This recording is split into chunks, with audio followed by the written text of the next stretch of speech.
This is AEW Unrestricted, the official podcast of All Elite Wrestling. I'm Tony Schiavone, along with Referee of the Year, Bobby Edwards. Why'd you say it like that? Oh, yeah. I don't know, because you always put me over like I'm like the greatest fucking thing ever. And I'm just like, no. Well, backstage, you're always walking around like I'm the greatest fucking thing ever, so I might as well. Yeah. I mean, I do, and I say that. I'm like, I got the biggest cock of anybody in this fucking company. So walking around, just like throwing it over my shoulder. It's confidence, Tony. It's confidence. And I also discovered, if I can go behind the scenes here a little bit, which I will. Oh, shit. You smoke cigars are the best of them. I do. I gave up drinking, and I needed something else. And it's easier to stick to one cigar than it is to stick to one drink. Yeah, but you know what you're doing. Cigar, you have to know what you're doing being a cigar smoker. You do know what you're doing. Yeah, I mean, I've had enough friends who had babies and got married, so I've had some practice. Where are we going here? I have no idea. We welcome to the podcast Wardlow. How's it going? How are you? Doing well. How are you? Good. You're such a laid back guy, man. So laid back. Yeah, just absolutely laid back. We appreciate you being with us. One of the newest members of the Inner Circle. Oh, that's right. Along with MJF, Mr. Mayhem.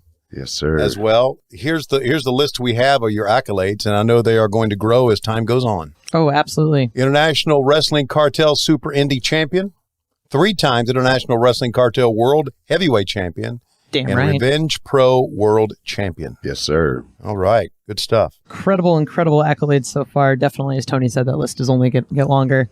So, Inner Circle with Chris Jericho. How surprised were you after Full Gear when that happened? I guess, this is unrestricted, so, you knew it was going to happen.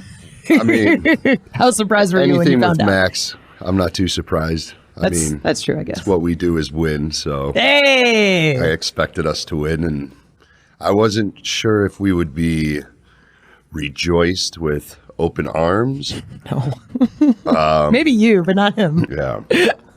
So I guess I was a little more surprised that Jericho welcomed us with smiles and hugs and all that. Definitely a big surprise. I don't think anybody was really expecting that during Full Gear. No, they weren't. But, realistically, Wardlow, and same for you, Aubrey, if you take a look now at what we have so many different potential storylines with him now, a member of the Inner Circle, and Wardlow a part of it, and Wardlow and Jake Hager staring at each other. Just a lot of good stuff that can come out of that. So I was surprised at first, but then when I think about it, I'm not surprised. So no, it makes a lot of sense. So I want to talk about your in-ring debut. There's a lot of debuts you made here. We had video of you, of course, a video package about Wardlow is coming, and you arrived. But I want to go back to, I think, what has been your defining moment here? I think everybody would agree it's the cage match against Cody. Oh, and, yeah. That just, I remember backstage, everybody going, boy, the kid, he really performed well. And were you nervous going into that match? I mean, that's a big, high-profile match on a big show in a big arena. It was a very unique experience.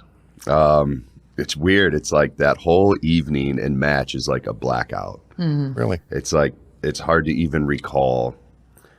I don't remember the entrance. The only thing I really remember is when I was standing in the ring and Cody and I were squaring off when the bell rang. That's the only thing I can vividly remember. But I said it in the Road to recently that is, you couldn't have put any more pressure on me. Oh, no. No, you're right. It's don't fuck up, dude. I mean, my first match ever on live TV. Gets the face of the company in his hometown. In his first ever cage match, main event, Cody Rhodes. But I will say, I most definitely have felt for a long time that I was ready for that. And I was comfortable being in that position, and I knew I could perform under pressure, and I performed better under pressure. But, man, most definitely the best night of my life. So it was really great because I remember specifically, I didn't know you too well at that point, and I just assumed you were kind of one of these, standoffish big dudes, whatever. But, turns out you're a fucking sweetheart. And I'm like, oh, did you bring anybody for this show? Figuring you brought, some, super hot chick. And you're like, I brought my mom.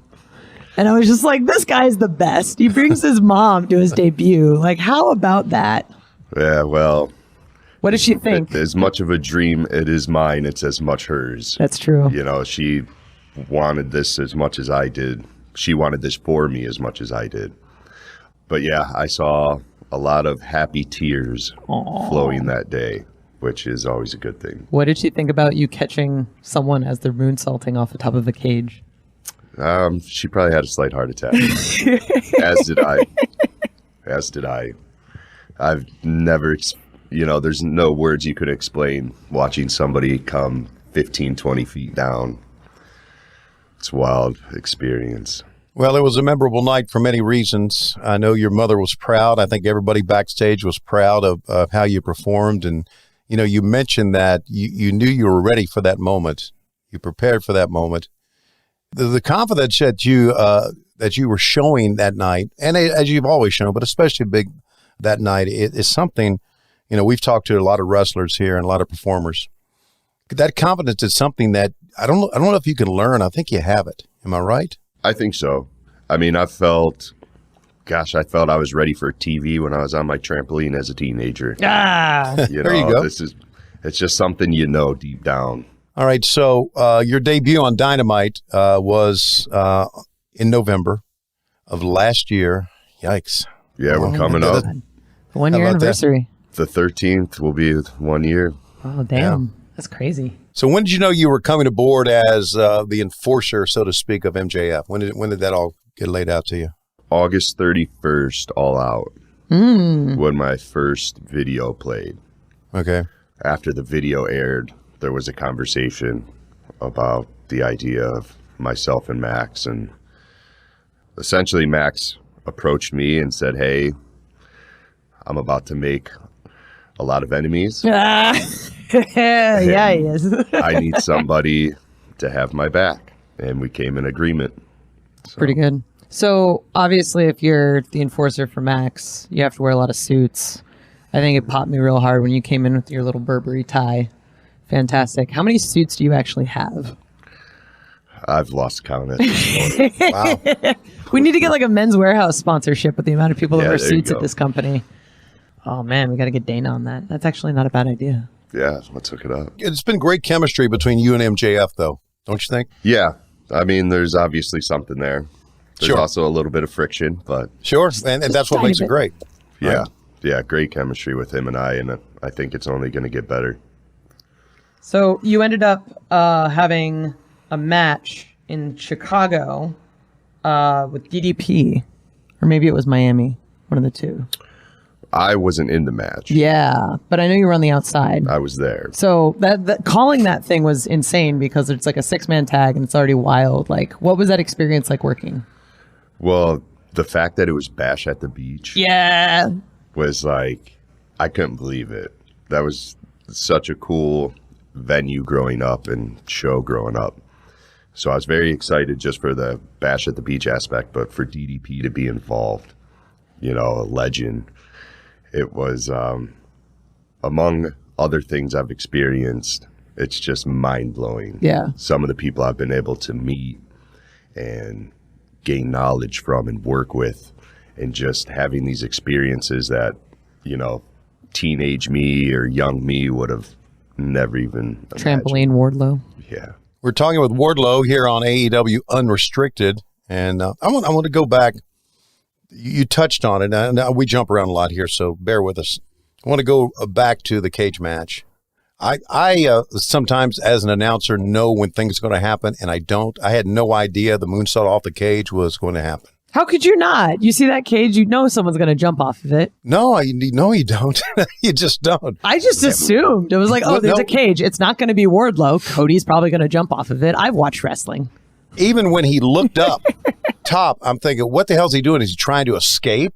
And then he gets up and he really, I didn't know what was going on. So anyway, that's not the story here. The story here is that when you were approached about that, what did you think about when they said, Cody's coming off the cage?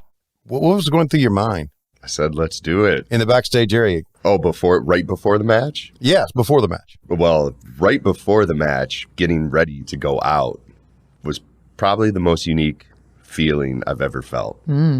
Once again, it was like this blackout of just so many people were talking in my ear, but I wasn't registering what they were saying. You're just focused. Yeah. I've never been so focused in my life and just tunnel vision. But when I initially heard about it, I was stoked. I was like, let's do it. There's never been anything move-wise that I've ever said no to in wrestling. There's a couple things that have happened that I won't do again. But I'll try everything once. Speaking of different moves, you were in the world title eliminator tournament. And I know first round you were with Jungle Boy. And he's got a very different move set than you. Very high flying, very quick, very agile.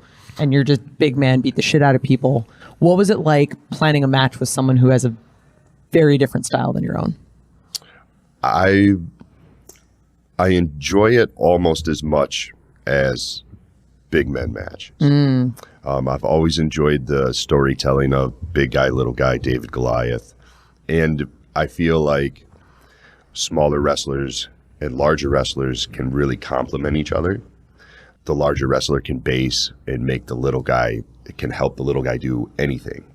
And then the big guy can pick up the little guy and basically do whatever you want to him. So I feel like we can complement each other and really bring the best out of each other in that aspect. Then you move on to Hangman Adam Page in the second round, and a kid who can literally seemingly do anything. So talk about that match for us. Now that's my favorite style of match. Yeah, that one was good. The bigger and harder you hit, the better. Wrestling for me, this is what I do. This is what I know. This is very real to me. When I go out there, I'm competing. I'm an athlete. I'm a wrestler. I'm not an entertainer. I'm not an artist. When I'm out there, am I entertaining? Absolutely. Do I create art? Art of war, sure. Sure. I'll create a painting with their blood. Yeah, there we go. But I like hard-hitting wrestling, beat the shit out of each other. And that's what I had with Adam. Yeah, that was one of those matches where I'm like, are they actually like hitting each other? Like, because you guys were like actually like almost beating the shit out of each other. Yeah, we didn't pull any punches. No, it was, and I think that's kind of one of those moments where it's a big tournament, it's leading to a potential pay-per-view spot. Like, you have to give it your all. And I think because of that, it's a very memorable match. Just not just for you and for Hangman, but I think just for Dynamite in general. Like, it's one of those that I feel like people are going to go back to and say, oh no, this one was good. That whole tournament was filled with great shit. Yeah, that was cage match aside. I think that's my favorite match so far, was me and Paige. Okay, I'm going to read this question before we go to a break. I didn't write it, but I think it's pretty cool. On AEW Dynamite, on more than one occasion, we've had more female viewers than men in the 18 to 34 demo. Could that possibly be attributed to your on-screen time? Okay, so it's funny you say that, because before I even started, like a little personal goal of mine that I hadn't expressed to anyone was that I wanted to get female viewership. Yeah, buddy. So the fact that we're having this conversation is very cool. And maybe it is me, maybe it's not. But I would like to think I am helping that demographic. And I would like to think that those numbers will continue to rise. We've got a true ally in Wardlow. We'll start calling you the female demo god. Oh, T-shirt next week. T-shirt. Oh, guaranteed. ShopAEW.com. It'll be there tomorrow. Oh, my God. All right. We're talking to Mr. Mayhem Wardlow. We're going to talk about his background before he got into pro wrestling. This is AEW Unrestricted. Tony and Aubrey sitting here with Mr. Mayhem himself, Wardlow, talking a little bit about first matches, crazy experiences, hard-hitting action that we've experienced watching you in Dynamite and working with you. We want to talk a little bit about your background. You actually trained in boxing and jiu-jitsu? I have. Wow. How long and when did you start? I actually started when I quit my job and pursued wrestling 100%. And I just figured anything I could do to better myself and better my in-ring shape and my authenticity. I don't want to be just a guy that wrestles. Like, I want to know that, okay, people want to call what I do fake. Well, let's step outside of the ring. I will still whoop that ass. Yeah, what's up? Well, so did you ever entertain doing something besides pro wrestling, like MMA or boxing or anything like that? No. Okay. I grew up before UFC really blew up. So that growing up, that wasn't like really a thing. So it's always been wrestling. Now, there's been times during wrestling where I was like, oh, man, like, this is what I'm getting into. Yeah. But we all know those stretch of awkward, like 2010, 2011, when it was just, there was only one option and it was not a good option. And I was like, this is what I want to do. I'm like, oh, man, if I was younger, I would probably think about getting into MMA a little more. How old are you? I'm 32. Really? I would have assumed you were like 25. Yeah, I get that a lot. Yeah. But fighting in an octagon is most definitely something I think about often. And maybe one day, I'll never say never. Yeah. But could pull Lesnar, go, win a title, come back. Yeah, it's very intriguing. Professional football is something I feel like I could have been very successful in. But again, it's just I've just had tunnel vision on pro wrestling. There's never been any, as much as I like other things, I always knew this was it. Do you ever talk to Jake Hager about MMA? Hager and I really don't speak much. They just look at each other. We just kind of stare at each other. I think we have a little bit of a... They got giant heat. I don't even know why we hate each other, but we do. Okay. It's like that alpha male thing, like... Tremendous. I love it. So you're from Middlefield, Ohio, just near Cleveland. Yes. So started your wrestling training there. You said you've been a wrestler your entire life. Like, what does that actually mean? When did you start? Where did you go? So I remember my older sister was a wrestling fan. And she had like this little booklet. And it had like 8x10s of like Hulk Hogan and Ultimate Warrior. And I just remember flipping through that like, oh, these guys are so cool looking. And then I watched it for the first time. And I have home video somewhere before I can even remember or talk. I'm just a little baby with these huge, big rubber action figures. And I'm using the kitchen table chair as the ring. And I'm just clanging and banging them. But my first memories is Bret the Hitman Hart. Oh, good one. I don't know what it was about him, but when I was a kid, Bret the Hitman Hart just truly captured me. And it was just his confidence and his believability and his selling, and he just sucked me in, and I fell so in love with wrestling. And Mr. Perfect as well was another one. God, I was such a big Mr. Perfect fan. And it was just like, I just never looked back. And then through the years, you have these guys, you know, it goes from Bret Hart and Mr. Perfect to Kevin Nash was a big inspiration, to The Rock, then Jeff Hardy, then guys like Brock Lesnar and Batista. And it's just over the years, I had all these guys that kind of morphed me into who I am today. But yeah, I've loved it forever. Damn. So where did you train? Oh, boy. So the reason I got into wrestling so late was because I didn't know indie wrestling was a thing. Right. So I'm from the middle of nowhere, Ohio. I knew there was WWE, WCW. That's all I knew. I didn't know indie wrestling was a thing. I didn't know where to go to train. I had no clue how to even start. And I remember I was at a live event in Cleveland, and some guy was handing out flyers. And I grabbed one of these flyers, and I was like, pro wrestling show, what is this in Cleveland? Right. And then I flipped it over, and it was like the Dungeon Academy. I was like, there's a training school in Cleveland I could go to? It's so funny to hear you say that, because to me, like, Cleveland's a big wrestling town. Yeah, I had no clue. Like, there's so many, like, named wrestlers that come from Cleveland. I'm like, how did you not? But I think all of us, like, if we don't know about indie wrestling, unless someone introduces it to us, it's a completely foreign concept. Yes. But then once you realize it's a thing, it's like, oh, no, of course, like, there's the minor leagues that build you up to the majors, right? Unfortunately, none of my friends liked wrestling. Like, I didn't know anybody that was into wrestling.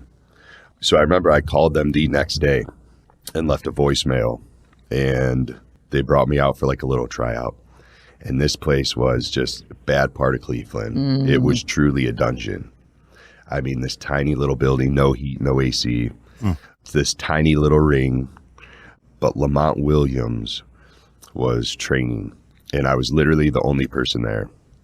And he couldn't believe that I had never been in a ring before. Reason being, there was the show Tough Enough growing up. And I remember that very first season of Tough Enough was the first time that you actually saw like them teaching how to give bumps and everything. So I remember as a kid, I brought this little mat out to the living room and I just mimicked everything I saw. Ooh. And I basically trained myself doing flips and like literally the proper way to take a bump and everything. Fall back and then figure out like forward rolls. Absolutely. So I already knew all this coming into it. So the training went well. The place was on its way out of business. So I didn't train there for long. And a guy, Matt Justice, who's pretty popular on the indies right now, he kind of took me under his wing and he helped teach me some things. And then he introduced me to IWC in Pittsburgh where Britt came up. And that's where I really started training full time and working full time was with them. We're talking with Wardlow, and we're talking about his training and his I want to go back to, you mentioned Jeff Hardy. You mentioned Mr. Perfect, obviously Bret Hart. As you grow up and you become a wrestling fan, is there one match that you remember from any of these guys that you thought, oh, that's it, man. That's what I want to do. That caught my attention. Man, it's hard for me to say because growing up, I kind of only had like 3 VHS tapes that I watched a million times over and over, which there was 2 Royal Rumbles. I think it was like 92 and 93. And then Caesar's Palace WrestleMania. Was that 9? I think it was 9. WrestleMania 9. I don't know, Tony probably remembers. He's an old fart. So it was kind of just watching those over and over. But it was Bret Hart versus Mr. Perfect was one match. I think that was what, SummerSlam? I mean, you're asking me. I didn't watch wrestling back in the day. Okay. But that was that was one of the matches that really got me excited. But the Royal Rumble match itself, I think, was the most intriguing thing as a child. Any particular reason why? Just the chaos of it? Yeah, I think just the excitement of not knowing of who's coming next and seeing all these different characters coming out. And I just remember Mr. Perfect would get thrown over the top rope 4,000 times every Royal Rumble, and you thought he was getting eliminated, and he would get back in. I just remember going, no, you can't get eliminated, you can't get eliminated. And he would always make his way back in. And then feeling so upset when he would get eliminated.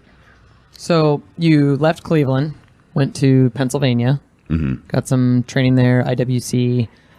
When did, you've got some pretty impressive moves in your arsenal, like the F10 being one of them, and you've got that corner knee strike now. At what point did you start perfecting those moves? I don't want to sound like an asshole, but this comes so natural to me. Yeah. I don't really have to practice these things. You're a giant motherfucker. It makes sense that you can throw things, throw people around. Yeah, it's just, I don't know. Everything just comes so natural that, anytime I want to try a new move, it's just there. Damn. Well, as Aubrey said, you're a giant motherfucker. Yep. Okay. You've been compared to a lot of diverse people in wrestling, like Jason Momoa, Roman Reigns. What do you think about those comparisons? I'll take the Jason Momoa comparison all day long. That's why that female viewership's so high. Yeah, I'm a big fan of Jason Momoa as an actor and as a human being. He's a great dude and a handsome man. So I'll take that comparison all day long. Yeah. I think I'm a little better looking than Roman Reigns, but there you go. Also, yeah. Yeah, we would agree. We're biased, but we would still agree, even if we weren't. Very biased. You said in an interview last year that AEW or WWE was the goal for 2019. Was WWE ever an option for you? I think so. Did you ever have a tryout? I know people know that I did have a tryout, and I smoked that tryout. I mean, I was literally the only dude there in a suit, speaking of suits. Really? That's their gimmick, is you have to show up in a suit. It was mind-blowing. Dudes are there in shorts and T-shirts. Oh, no. That's because they're not recruiting wrestlers. They're recruiting ex-NFL athletes Right. or college wrestlers, people that have never watched wrestling, don't care about wrestling. Like the comments these people were making made me sick to my stomach that they were there getting an opportunity. Oh boy. My Wardlow's roommate, of course, my roommate is like, man, I've never even watched wrestling. I don't even like it. I'm just like, get out of my room. Oh my God. Like, why are you here? And it was his second tryout. Oh my God. So you're like, these people are getting multiple chances. So I smoked that tryout. I'm like, I have this in the bag. And like, so much so, I literally sold my motorcycle, sold my house, like literally got rid of everything because I'm like, I'm going to put everything into moving into Florida. We're going to go to Orlando. We're going to do all this thing. So when the email came in that I was not, man, I remember I actually had to pull over on the side of the road. Oh. Because I was like, I just couldn't believe it. And then I started training personally with Kurt Angle when he was getting ready to make his comeback for his final couple matches. And me and Kurt clicked in the ring really well. And him and I talked a lot. And he expressed that he had a conversation with a certain somebody there about bringing me in. And he told me, he's like, it's not a matter of if, it's a matter of when. You just kind of have to wait for that opportunity because they want to slot certain people in. Right. And we're at the Daly's Place venue, and they're definitely setting up for Dynamite tomorrow. So there's some background noise. Anyway, yeah, it's like you may be the best person there and totally smoke the tryout, but if you're not what they're looking for in that moment, right, that's not your fault. That's just the opportunity's not there. But you're clearly ready for it, and you're just waiting for it, and it just needs to come along. Yes, and Lord knows I am not the most patient person. No. At all. That's always been a battle. So when the opportunity came with AEW and I heard what the plans were and I heard the vision and the passion behind it, I knew there was nothing for me to wait for. Right. You just got to show up, man. This is what it is. Yeah. And I'm very happy I didn't say no and wait and wait and wait. God knows I could still be waiting at this point. Who knows? I'm most definitely where I'm supposed to be. That's so wonderful. One more question before we go to our break. You're into comic books, right? I am. Oh, are you a DC or a Marvel guy? Okay. I always start with saying I love both. Okay. But DC. Really?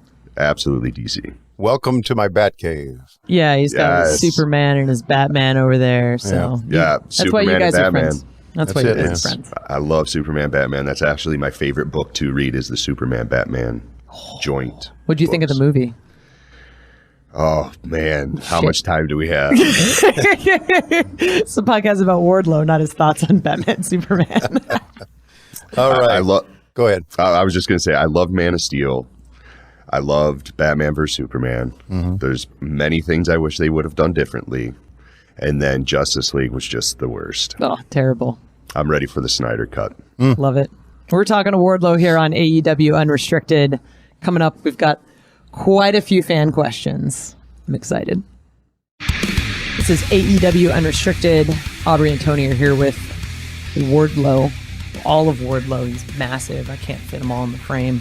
But we've got quite a few fan questions. I was telling him during the break, I posted this question on Twitter, like, hey, give us fan questions. And from what I noticed, it was the most amount of questions I've gotten very quickly. So I think that female demo that we've been talking about, I think that actually plays out a little bit here. Anyway, my favorite part, trying to pronounce Twitter names. This one's easy. Eric J. Garland on Twitter. Wardlow has said he doesn't have friends. So how does that lone wolf mentality help on the ring? And has there been anyone at AEW besides Max behind the scenes who you've really learned a lot from? Oh, that's a good question. It's very good. It helps me in many ways. I mean, I have zero distractions when I'm home. When I get home, it's right back to dieting, training. There's no question of, do I go hang out with this person? Do I go to this party? Do I go to this club? No, I know exactly what I'm doing all day, every day. Got to eat chicken. You got to go to the gym. Yeah, lots of eating, lots of training, lots of recovering. So it keeps me. As far as friends here, there's a huge learning tree that I am blessed to stand under here. We all are. I've already learned so much from QT and Cody. Guys like Arn and Jerry Lynn and Billy Gunn. And even guys like the FTR and Tully and Spears have all given me great feedback. Spears is a really good one. I don't think people really take advantage of chatting with him as much as they should, because I know I've learned a lot from Spears, just even from a wrestling psychology standpoint. So those guys always give me great feedback. I'm cool with a few people, but the one person I would consider myself like really tight with or boys with is 10. Yeah, which I know is a known thing here. You guys go eat your barbecue, go to the club. Pre-COVID, go to the club. We went once. Like you go once and now it's like legendary. Like, oh, they go to a club every week. This is from the Jinx on Twitter. Who is the not so obvious dream match that Wardlow would like to have? Now, Jinx would like to qualify that. It can be anyone, man, woman, alive, dead, intergender tag, fictional character. Who's the one person you want to have a match with? Oh, Jesus. This is like asking your favorite song or favorite movie or favorite match. Yeah, I know it's difficult. Right, I got you. There's not just one. I would say the top two would be Rock. Oh, yeah. And the other would be Brock. Oh. Okay. Aside from that, I've kind of already had one of my dream matches being Cody. Yeah, that's true. And I need to do that again. I have 2 losses, Hangman and Cody, and I won't find peace until I avenge those. We got to right those wrongs. I would really want to wrestle Kenny as well, Omega. Sure. Yeah. I mean, one of the best wrestlers in the world. Who wouldn't want to wrestle him, right? Just his mind is crazy. Brett Klein on Twitter asks, I'd like to know if Wardlow wasn't paired with MJF, who would he like to, or who would he want to see himself paired with? He and MJF work so damn well together, it's hard for me to picture him with anyone else. Yeah, I'm not much of a team guy. So you don't say. I would prefer to just be alone. Lone wolf. Very much so. Yeah, I just work better alone. Right. This is a good one from Maggie K. Goes all the way down to the bottom here, Aubrey. Oh, yeah, no. Why are your Instagram stories so goddamn scary? Are they? What do you post on your stories? I don't actually watch. My Instagram is very professional. Like I don't share. It's like picture, personal. One word caption, or no word captions. Yeah, it's either wrestling or workout related. So I post a lot of gym selfies, if that's the terrifying thing. Which is very large and intimidating, I guess. I guess some people find that scary. I guess so. Oh. Well, you're just yourself, right, on Instagram. Yeah. No fluff, just who you are. Right. Because again, you just mentioned before, you don't have that many friends. You're a lone wolf. You're very, low key, so to speak. And that's the way those Instagram posts are. So maybe it's scary to some people. Loneliness is scary for some people. I know. I would not do well. I embrace it. Listen, you may be a loner, but I don't think you're lonely. No, this is true. Yeah. Okay. I have my dog. Hey, what kind of dog do you have? He's a lab mastiff mix. Ooh, what's his name? He's just a big lab, essentially. Yeah. Wow. Hey, guess what his name is, Tony? He's all white. I don't know. Crypto. Yep. That is freaking cool. And I'm going to show you a picture next time I see you that's going to pop you hard. Okay. You guys are fucking nerds. All right, we got a question from Sid on Twitter. What match or feud before your appearance in AEW would you recommend people watch to get more idea of how you are and who you wrestle, or how you wrestle? Before his first vignette in the parking lot of AEW, I had never heard his name before. Very excited to see what's to come. Okay, a couple of my favorite matches on the indies. There's a ladder match with RC Dupree that I love. Any match I've had with a guy named Bulk Nasty. Bulk Nasty? Bulk Nasty, and he looks just how you would think. He's a big dude. Big, strong dude, and like I said, I love wrestling that type of match. And him and I, when we clash, we clash. And then the others, anything with John McChesney. Oh, Jesus. Bill Collier. John McChesney and Bill Collier in Revenge and IWC. Those are my favorites. Got a lot of indie wrestling to watch now. There you go. All right. BJB says, that's BJB says on Twitter, what are a few things you've learned since joining AEW that have helped you most in or out of the ring? Some tough ones here this week. My gosh. Yeah. People are very interested in the intellectual side of Wardlow. Mm-hmm. I feel like being a part of this company, the biggest thing it's done for me is just remind me to stay true to myself and always be a professional. And like, just, there's often times where it's like, should I go do this? And it's like, no. And it just keeps me focused. It keeps me right and keeps me making good decisions. Yeah. Smart.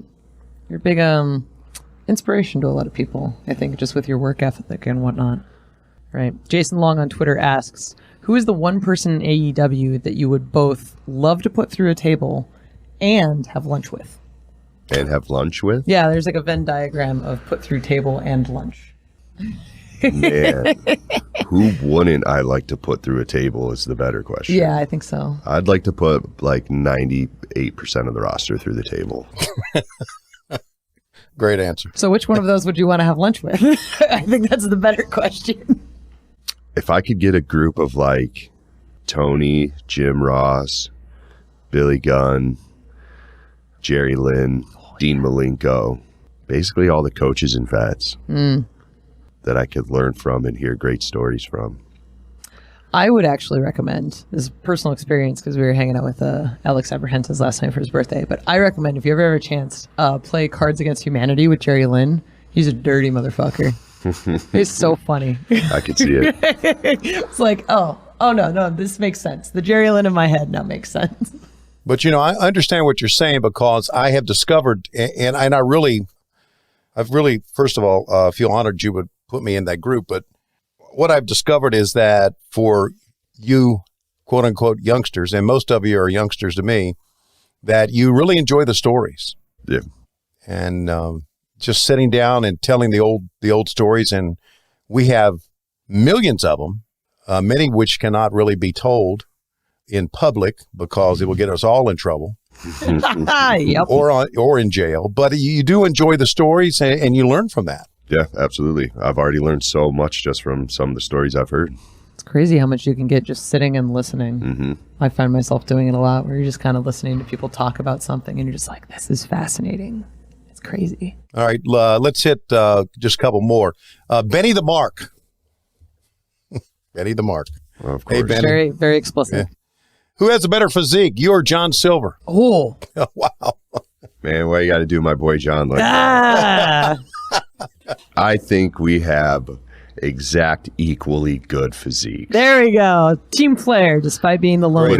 But if you really want to know, just go on Instagram and you can see. Very I'm cool. not going to say it. I think I just posted like my first ever shirtless pic the other day. Ooh, female viewership's going way up now. AJ Street on Twitter. If you could take one move from someone else and make it your own, who would you steal from, and what would that move be? Man, haven't I stolen enough? That's all wrestling is just stealing things from other people. Well, okay, so two things about that. The Swanton Bomb. Right. Which I do. And that's mostly because I've probably done literally hundreds of thousands on a trampoline. I mean, I would literally just do them over and over for hours every day, like a sick person. Beyond that, maybe the rock bottom. Ooh. Which I've been thinking of variations of that, of how to make it my own. That'd be cool. But speaking of the knee, have you guys ever seen my corner strike knee done ever in your lives? No, I haven't. Because the first time you called that to me, I was like, shit, that sounds devastating. Yeah, that Choke the guy and then fucking... that's my baby. I take a lot of pride in coming up with that on my own and being the first to ever do something quite like that. All right, well, we are talking to a cold-blooded killer right here. Jesus. Good stuff, man. Very good. Yeah, your work ethic, your attitude is is something I think that if all young wrestlers had, everybody would be a millionaire. Just tremendous stuff, man. Thank you. I really appreciate that. Yeah, I definitely agree. I think if people want to know how to be successful in this business, like, you can watch all the greats, but I think watching an in-progress story is definitely going to be you, just because of all the positive things that you do to better yourself. Yeah. Yeah. You're an inspiration, friend. You got to put your everything into it.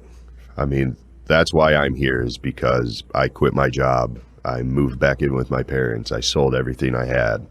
I stopped going on dates, stopped hanging out with people. I mean, I literally secluded myself and just head down, full sprint into this. And that's what you have to do when people talk about sacrifice. For me, it wasn't sacrifice. It was just the proper steps. Mm-hmm. But like, when you hear people, you have to sacrifice for your dreams. You really do. Now we know, after talking with you, why it's not so surprising you were so good in your cage match against Cody. Oh, yeah. Yeah. Well, thank you. Good work, buddy. Okay. Listen, you can follow Wardlow on Instagram and Twitter at Real Wardlow. So make sure you follow him. And even though Maggie says this, I don't think you're so goddamn scary on Instagram. So make sure you follow him. No, it's scary watching you eat. Yeah. It was one time, I think we were in Chicago. I was telling the story before we were on the air, but like, first time I've ever seen Wardlow order food. It's just like 3 takeout containers, and they're all chicken, just different kinds of chicken. And like, oh yeah, no, he's going to eat all of that, of course.